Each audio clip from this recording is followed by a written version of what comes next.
की पानिपतच्या युद्धामध्ये मराठे हरलेले नाहीत, पानिपतचं युद्ध मराठ्यांनी जिंकलेलं आहे। 35 वर्ष मराठे बसले, मराठ्यांच्या सल्ल्याने दिल्लीचा बादशाह नेमला गेला आणि दिल्लीवरती 35 वर्ष भगवा झेंडा फडकला।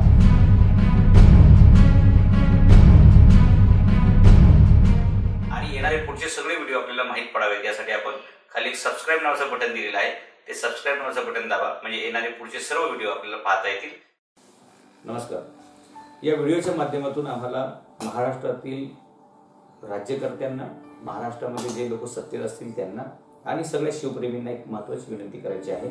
आणि ती विनंती अशी आहे की माझ्या समोर एक पेपरचं कटिंग आहे। 26 जुलैला पुढारी या पेपरमध्ये ही बातमी आलेली आहे आणि ही बातमी काय ती मी तुम्हाला स्क्रीनवरती दाखवतोय, आपण ती पाहू शकता।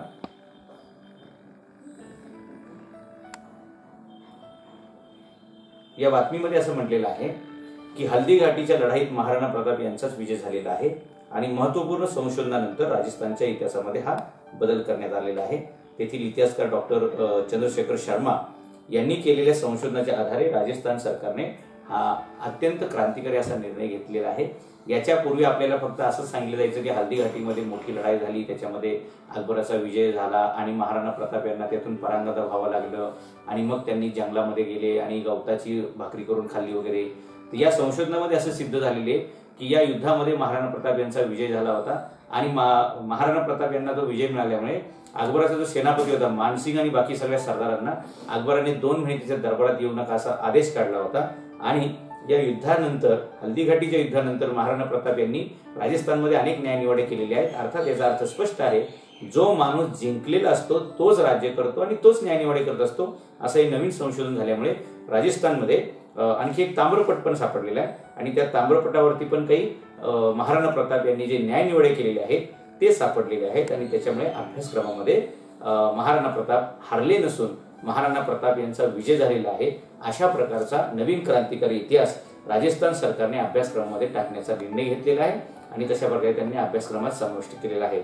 याच धर्तीवरती गेले 10-12 वर्षापासून माझं असं स्पष्ट म्हणणं आहे की पानिपतच्या युद्धामध्ये मराठे हरलेले नाहीत, पानिपतचं युद्ध मराठ्यांनी जिंकलेलं आहे आणि याच्यासाठी 4-5 पुरावे मी माझ्या पुस्तकामध्ये दिलेले आहेत।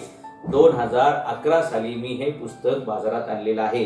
या पुस्तकाचं नावच मी पानिपतचा विजय असं दिलेलं आहे आणि मला एक नवीन संशोधन करताना, एक नवीन दृष्टिकोनातून या युद्धाकडे पाहताना, या प्रसंगाकडे पाहताना पानिपतच्या युद्धामध्ये मराठे हरलेले नसून मराठे जिंकलेले आहेत असं का वाटलं याचं सविस्तर उत्तर 250 पानांमध्ये मी बसवलेलं आहे।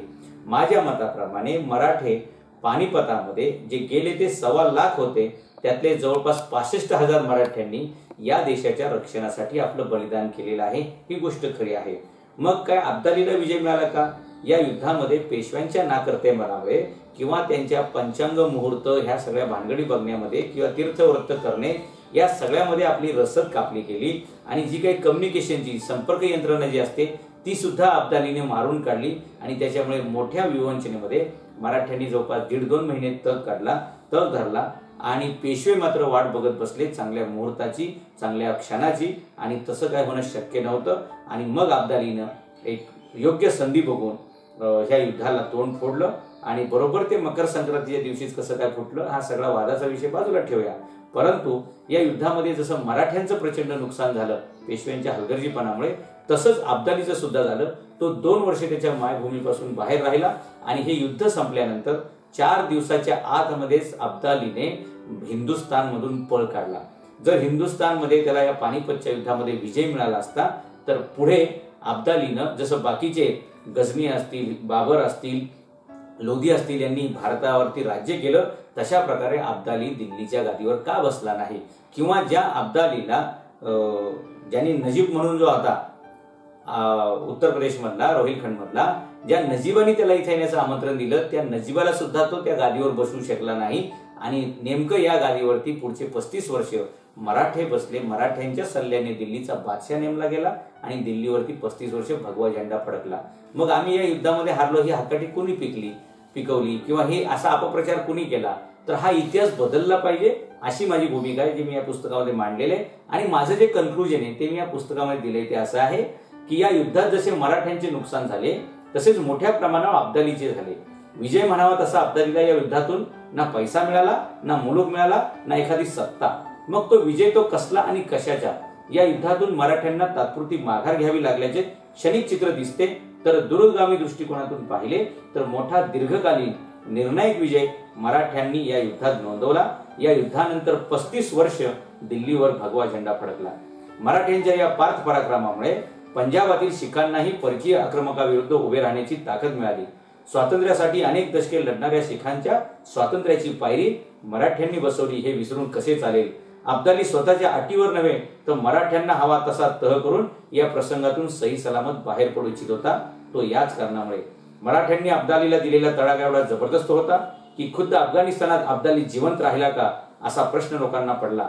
कंदाहारात अनेक प्रकारच्या बातम्या पसरू लागल्या, त्यात अब्दालीचा दारुण पराभव झाल्याची बातमी सर्वात मोठी होती। आता हिंदुस्थानात तर काही मिळाले नव्हते आणि तिकडे अब्दाली 2 वर्षे भारतातच अडकल्यामुळे त्याच्या पराभवाची बातमी तिकडे पोहोचल्यामुळे तिथलेही तख्त बुडण्याच्या भीतीने अब्दालीला पळणे भागच होते। तो जिवंत राहिला होता हेच त्याचे नशीब। तो हाही इतिहास जाणून होता की सिकंदर सारख्या जगजेत्याला हिंदुस्थानातील लोकांनी तांगडून मारला होता आणि बॅबिलोनला तो जिवंत पोचू दिला नव्हता। आपलाही मराठे सिकंदर करतील या भीतीने गाळण उडालेल्या अब्दालीने असे तशा प्रसिद्ध मोकळ्या हातांनी खिन्न अवस्थेत हिंदुस्थान सोडला।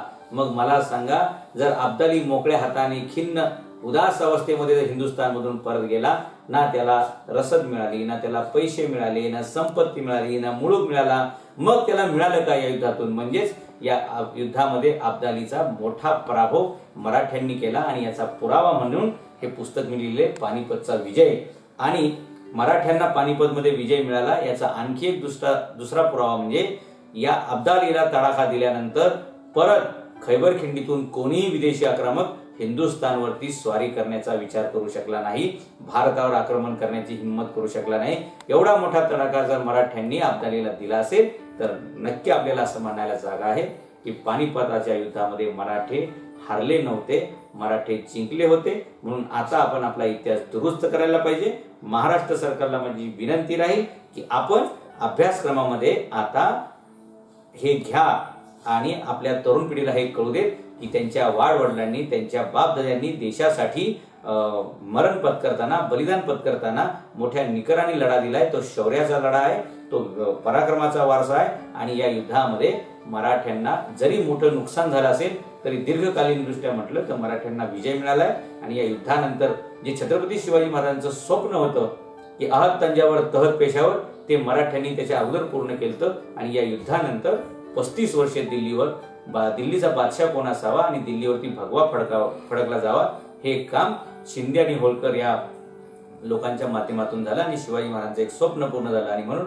मराठ्यांनी जसे आटकेपार झेंडे लावले तसेच मराठ्यांनी अब्दाली सुद्धा आटकेपार हाकलून लावला। हा इतिहास आहे। म्हणून मराठे पानिपतात हारले नसून मराठ्यांनी पानिपतात विजय मिळवलेला आहे। हा नवा इतिहास महाराष्ट्र सरकारने दिल्ली राजस्थान सरकार जसं शिकवतंय तशा प्रकारे महाराष्ट्रातील तरुण पिढीला शिकवावा अशी आमची विनंती आहे। आणि महाराष्ट्र सरकार जेव्हा केव्हा हे अभ्यासक्रमात घेईल तेव्हा घेईल, तोपर्यंत मी महाराष्ट्रातील शिवभक्तांना आणि ज्यांना इतिहासाची आवड आहे या सर्वांना विनंती करेल की आपण हे पुस्तक बाजारात जिथे तुम्हाला मिळेल तिथून विकत घ्या, वाचा आणि मग आपला निर्णय द्या की मराठे पानिपतात हारले का मराठे पानिपतामध्ये जिंकले।